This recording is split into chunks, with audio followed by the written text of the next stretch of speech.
There are moments in history that change the world, not because of kings, not because of armies, but because of a single person who refused to break. This is the story of a woman who did not wait for permission when it was time to act. When others fled, she charged. When others fell, she stood taller. When others doubted, she defended. Her name was Nusaybah Bint Ka'ab. She was a mother, a warrior, and a believer. This is her story.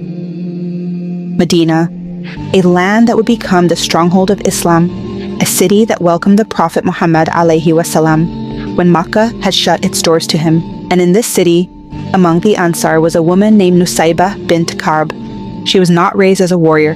She was not trained for battle, but she had something greater, an unshakable heart, a will that could not be broken. She was married to Zayd ibn Asim and had a son, Abdullah ibn Zayd, a name that would be written into the fabric of Islamic history. Nusaybah was not a woman who sat in the shadows.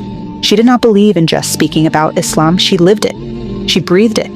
And when the time came, she was one of only 2 women who took the Pledge of Aqaba, a solemn oath of loyalty to Prophet Muhammad alayhi wasalam. This was not a small act.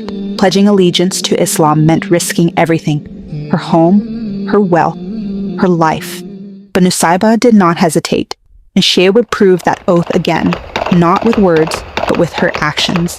The Battle of Uhud, the moment she became a legend, a mountain that would witness one of the most painful battles in Islamic history. A year before, at the Battle of Badr, the Muslims had defeated the Quraysh, despite being outnumbered. Now, in the 3rd year of Hijrah, the Quraysh had returned with 3,000 men, armed to the teeth, determined to wipe out the believers. The Prophet Muhammad alayhi wasalam led only 700 to defend Medina, but the Muslims had the advantage. Archers were positioned on a hill with one command: do not leave your post. The battle began, and at first, the Muslims dominated. The Quraysh were pushed back. Victory seemed near, and then it happened. The archers abandoned their positions, thinking the battle was already won, and the Quraysh saw their chance. They launched a devastating counterattack, ambushing the Muslims from behind. Suddenly, the battlefield was chaos. The Muslims scattered. Many fled. And in that moment, the Quraysh rushed toward the Prophet Muhammad alayhi wasalam, determined to end his life. His army had been overwhelmed, and they were too far away to stop the coming attack on our Prophet. But one person did not retreat. One person did not hesitate. Nusaybah ran straight into the battlefield. No armor, no training, and no hesitation. She grabbed a sword and fought her way to the Prophet Muhammad alayhi wasalam. And she did not just stand beside him. She stood in front of him. She took strike after strike, her body covered in wounds. A spear tore through her shoulder, but she did not fall. An enemy's blade slashed across her chest. She did not stop.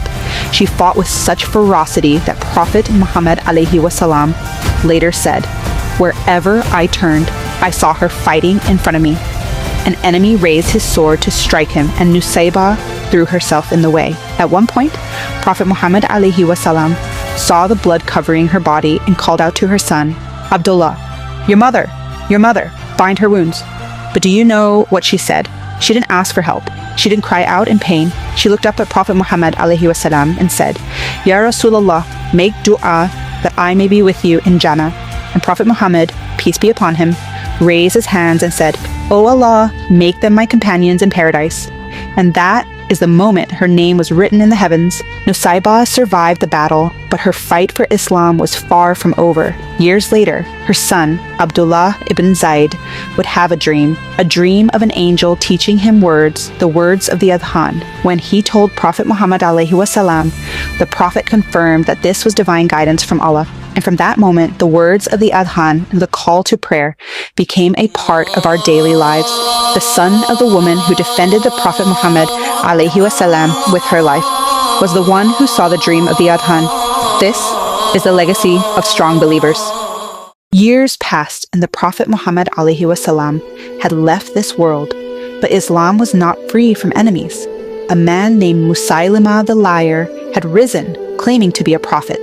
He led thousands astray, and he sent armies to crush the believers. The Muslim army, led by Khalid ibn al-Walid, marched against Musaylimah's forces in the Battle of Yamama. And once again, Nusaybah picked up her sword. She was older now, but her spirit was unshaken. The battlefield was brutal. Blood filled the earth. The false prophet's army fought viciously, and in the midst of it all, Nusaybah stood, a warrior once more. She charged into battle, her sword flashing in the sunlight. She fought with the same fire that had protected the Prophet Muhammad ﷺ at Uhud. And then an enemy struck her. A vicious blow. Her hand was severed and blood poured from the wound.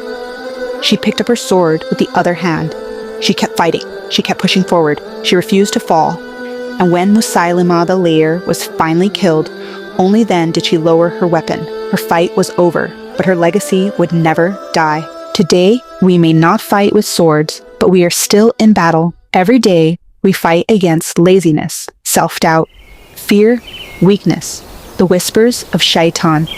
Prophet Muhammad, peace be upon him, said, "The strong believer is more beloved to Allah than the weak believer, though there is good in both." Sahih Muslim. We must be physically strong because our bodies are an amana. We must be mentally strong because life will test us. We must be spiritually strong because our connection with Allah is what will sustain us. Nusaybah's story is not just history, it is a message. So I ask you, when your battle comes, will you be strong? If you like this story, please follow us. To learn more, get Strong Little Muslimas for Kids and the Identity of a Muslima at IslamicEtiquette.com.au.